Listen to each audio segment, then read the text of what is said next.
Greater లో మొట్టమొదటి division Kapra. ఈ డివిజన్ లో ఎన్నో సమస్యలు పట్టి పీడిస్తున్నాయి. కేంద్ర ప్రభుత్వ ఉద్యోగులతో పాటు వివిధ పరిశ్రమల్లో పనిచేసే కార్మికులు, సిబ్బంది ఎక్కువగా ఉండే డివిజన్ ఇది.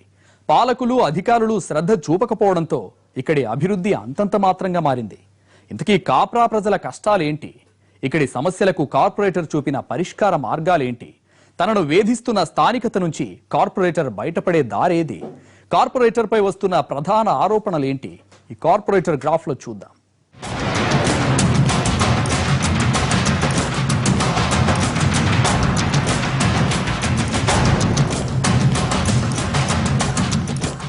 మూడు దశాబ్దాల క్రితం కాప్రా రెవెన్యూ గ్రామంగా ఉండేది. కాప్రా, చర్లపల్లి, మీర్పేట్, మల్లాపూర్, నాచారం, అమ్ముగూడ 6 గ్రామ పంచాయతీలు కలిపి 1987 ఫిబ్రవరిలో సెకండ్ గ్రేడ్ మున్సిపాలిటీగా ఆవిర్భవించింది. 1988లో మొదటిసారి ఎన్నికలు జరిగాయి. చైర్మన్ గా బండారు రాజిరెడ్డి ఎన్నికయ్యారు. 1996లో ఫస్ట్ గ్రేడ్ మున్సిపాలిటీ కావడంతో పాటు గ్రేటర్లో విలీనమైంది. కాప్రా, చర్లపల్లి, మల్లాపూర్, నాచారం తదితర 4 డివిజన్లలో మొదటి సర్కిల్ గా ఆవిర్భవించింది.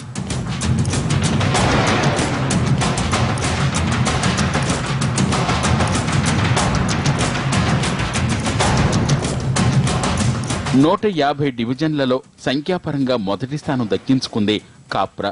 2009లో మొదటిసారి ఇక్కడ జీహెచ్ఎంసీ ఎన్నికలు జరిగాయి. 2016 ఫిబ్రవరిలో జరిగిన రెండవ ఎన్నికల సందర్భంగా 4 డివిజన్ల నుంచి మరో 2 డివిజన్లతో మొత్తం 6 డివిజన్లు ఏర్పడ్డాయి.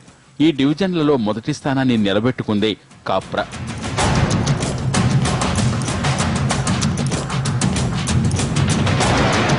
కాప్రా డివిజన్ ఓటర్ల సంఖ్య 40,742. ఇందులో 21,781 మంది మహిళలు, 23,253 మంది పురుషులు. మొత్తం 43 పోలింగ్ స్టేషన్లున్న ఈ డివిజన్ పరిధిలో హస్తినాపురి, సాయిపురి, కందిగూడ, నిర్మల్ నగర్, మాణిక్యసాయి నగర్, ఆఫీసర్స్ కాలనీ, భాస్కర్రావు నగర్ వంటి కాలనీలున్నాయి. East zone circle number 1 Kapra division corporator గా 5,029 ఓట్ల మెజారిటీతో గెలుపొందారు స్వర్ణరాజ్ శివమణి. మన ఈద్గా కాంపౌండ్ వాల్ కట్టించాను. అదే విధంగా నేను కార్పొరేటర్ అయినాక మా డివిజన్ 1లా ఒక 7 to 8 బోర్ మిషన్స్ డిగ్ చేశాను. సక్సెస్ఫుల్గా వాటర్ వస్తుంది. అదేవిధంగా లాస్ట్ టైం హరితారం ప్రోగ్రాంలో మా డివిజన్లో హైయెస్ట్ ప్లాంటేషన్స్ అయింది. దేవుడి వల్ల నేను చేసిన పనికి నా ఎంట ఉన్న మా టీఆర్ఎస్ లీడర్స్ చాలా సపోర్ట్ ఇస్తున్నారు. అదేవిధంగా మా ప్రజలు మా డివిజన్ 1లో చాలా మంచి ప్రజలు. స్వచ్ఛ హైదరాబాద్ లక్ష్యానికి అనుగుణంగా పనిచేయటంలో కాప్రా మున్సిపల్ సర్కిల్ కార్యాలయానికి ప్రథమ బహుమతి లభించింది. కానీ ఇప్పుడు అక్కడ స్వచ్ఛత లోపించినట్లు తెలుస్తోంది. సర్కిల్లోని వివిధ డివిజన్లలో పారిశుద్ధ్యం లోపించడంతో పాటు అంటురోగాలు వ్యాపిస్తాయేమో అన్నది ప్రజల ఆందోళన. చెత్తా చెదారం పేరుకుపోవడంతో భయంకరమైన దుర్వాసన వెదజల్లుతోందని ఆవేదన వ్యక్తం చేస్తున్నారు అక్కడి ప్రజలు. అధికారులకు కంప్లైంట్ చేసినప్పుడు నామమాత్రపు చర్యలు చేపట్టి చేతులు దులుపుకుంటారు. దీంతో కాప్రా చెరువులో గుర్రపు డెక్క పేరుకుపోతోందని వాపోతున్నారు. పట్టించుకునే వాళ్లే లేక చెరువు కబ్జా అవుతోంది. నీళ్ళ ప్రాబ్లం ఉన్నాయి. ఉప్పు నీళ్ళు వస్తాయి, ఒక్క దినం ఇస్తారు. వాళ్ళు 50 రూపాయలు ఎలా తీసుకుంటారు.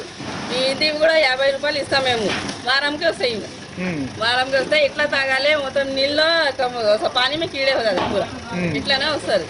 ఏం చేయాలి? మళ్ళీ నల్లపై వచ్చింది కలెక్షన్ చేసి అది చేసి పోయినారు. మాకు ఇక్కడ 70 సంవత్సరం అయింది. 2000 వచ్చినాయి ఇక్కడ మేము. అప్పటిదాకా వచ్చినాయి. ఇట్లానే ఉన్నాయి. కార్పొరేటర్ వచ్చారా, చూసారా? వస్తారు, పోతున్నారు. ఏమన్నారు? వాటర్ ప్రాబ్లం చేస్తాను ఇక్కడ చేస్తున్నా కదా, ఇంకా కంప్లీట్ చేయాలి.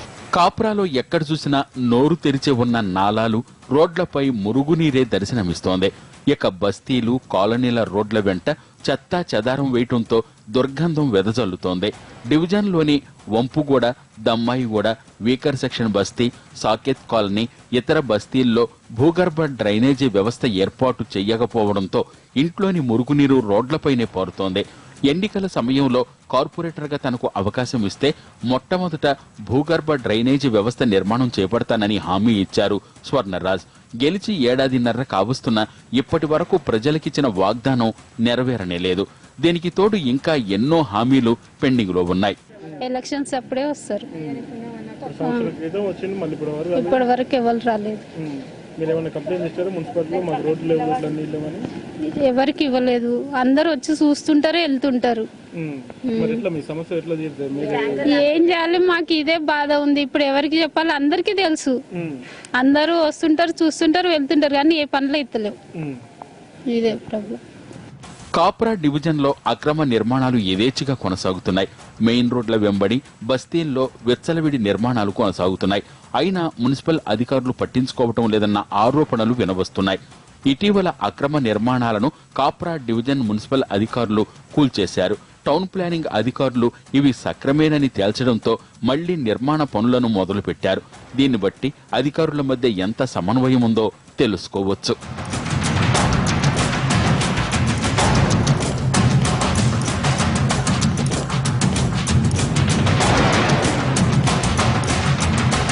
కాలనీల్లో మెయిన్ రోడ్డుకు రెండు వైపులా వెలిసిన బిల్డింగులు నిబంధనలకు విరుద్ధంగా కట్టిన టౌన్ ప్లానింగ్ అధికారులు పట్టించుకోవటం లేదు.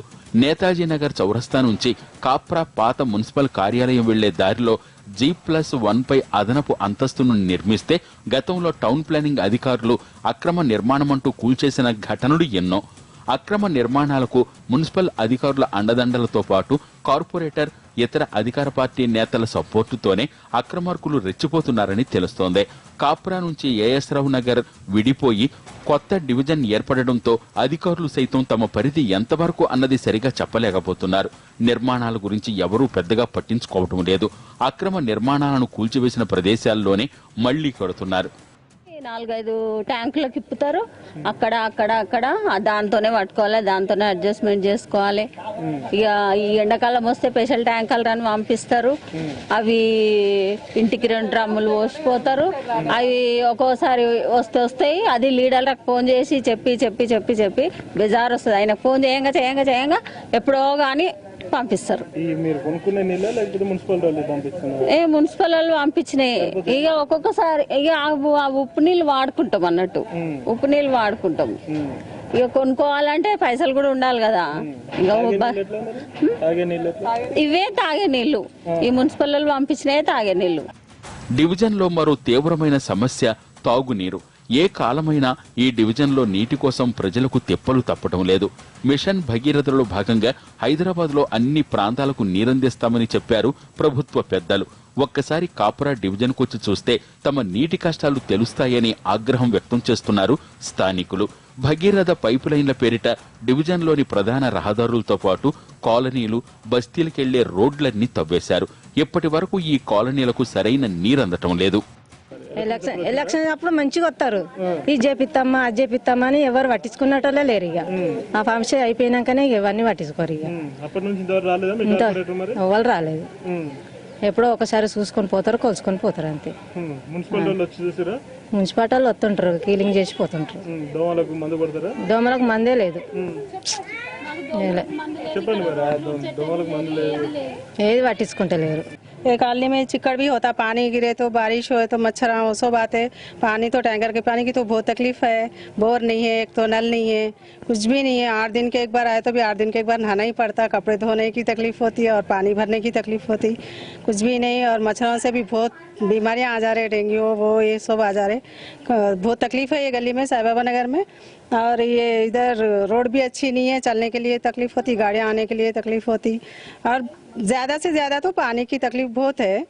पानी के लिए तो कुछ भी करना ही होगा हमारे लिए। पानी से ही सब काम साफ सुथरा होते ना, इसीलिए यही गुजारिश है पानी के लिए। कारपोरेटर क्या बोला? उन्होंने आते, उनका उन्होंने बातें कर लेते चले आते। जब कहते को हमारे को फ़ोन करो, हम 5 दिन में भी जाते टैंकर बोलते, फिर जाने के बाद में उतना ही रहता। సాయిబాబా నగర్, సాయిరం నగర్, ఇందిరానగర్ తో పాటు పలు కాలనీల్లో పరిస్థితి మరీ దయనీయంగా ఉంది. కాలనీలన్నీ పెద్ద పెద్ద డ్రమ్ములు, సింటెక్స్ ట్యాంకులు, బిందెలు, బకెట్లు, ఇలా ఏ పాత్ర ఖాళీగా ఉంటే దాన్ని నీటితో నింపుకుని వాడుకుంటున్నారు. దీన్ని బట్టి ఇక్కడి జనం ఎంత కష్టపడుతున్నారో తెలుసుకోవచ్చు. బోర్లు లేవు, ఒకవేళ వేసిన 100 ఫీట్ల వరకు రాయి రప్ప తప్ప నీటి చుక్క రాలదు. ప్రజల అవసరాలను ఆసరాగా చేసుకున్న ట్యాంకర్ల మాఫియా 100ల రూపాయలను ప్రజల నుంచి దండుకుంటున్నారు. ఇదేమని ప్రశ్నించాల్సిన అధికారులు, కార్పొరేటర్ ఇటువైపు కన్నెత్తి కూడా చూడకపోవడంతో ఆగ్రహం వ్యక్తం చేస్తున్నారు.